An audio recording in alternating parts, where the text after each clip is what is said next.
This is the Samsung Galaxy S24 FE. This phone was once sold at 60,000 rupees in the premium mid-range category, but now you can get this phone for as low as 35,000 rupees. But does it make sense to buy this phone at this price point? In today's video, I am going to tell you everything that you need to know about the Samsung Galaxy S24 FE. Let's start with the design aspect of this phone. The first thing that you will notice about this phone when you hold this phone, that this has a glass back. Although this phone looks very premium, but the weight of this phone is little on a heavier side. It weighs around 213 grams. If you like to use your phone with one hand, you might face a little bit difficulty as the screen is little bit wider than usual. Apart from these features, the phone comes with a IP68 water resistant rating, which is interesting as phones in this range do not offer this feature. You also get another premium features like wireless charging, reverse wireless charging and NFC. So all in all, this phone is a premium package, but it is recommended for those people who like to use their phones with both the hands. Now moving on to the display part of this phone, I think that this is an excellent display for this price point. It features a dynamic AMOLED 2x display, which is really useful for content consumption and general usage of your phone. At 6.7 inches, the full HD plus resolution, this phone comes with a 120Hz refresh rate display. I tried watching movies on Netflix,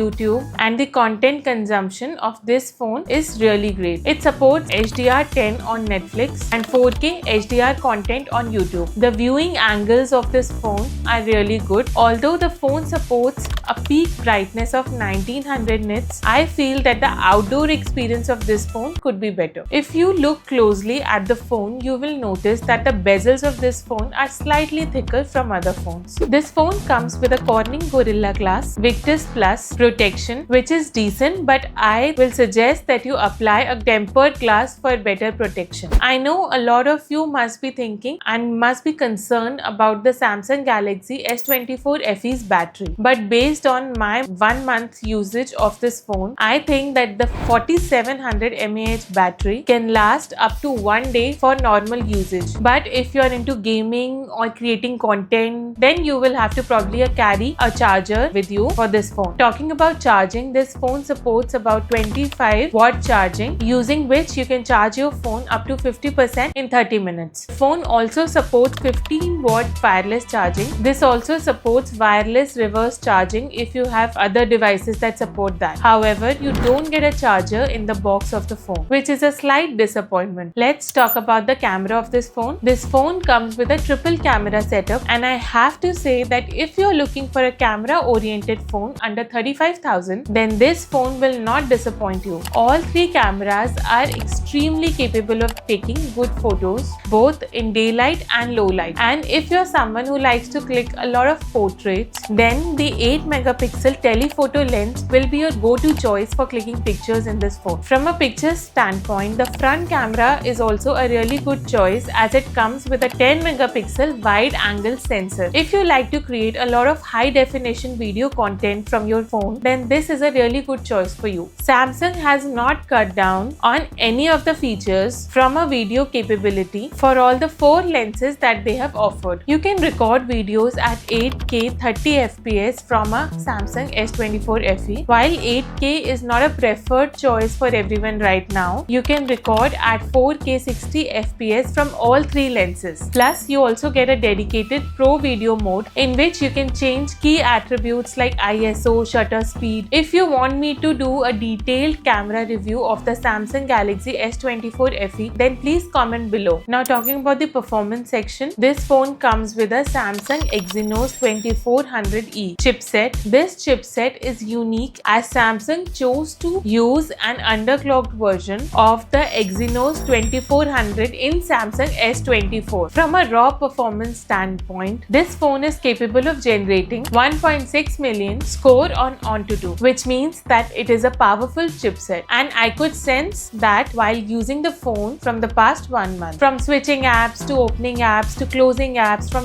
using the games and everything, I could notice that the performance of the phone was very good. There were no lags, there was no hangs. The only thing that I would like to call out is that during gaming for longer period of time, the phone starts getting a little warm, and that is why I will not recommend this phone for gaming. For all other use cases, I think that this is a really good phone. So overall, I feel that this phone is very good when it comes to buying a phone in 2025 with a budget of 35,000. I hope you like the video.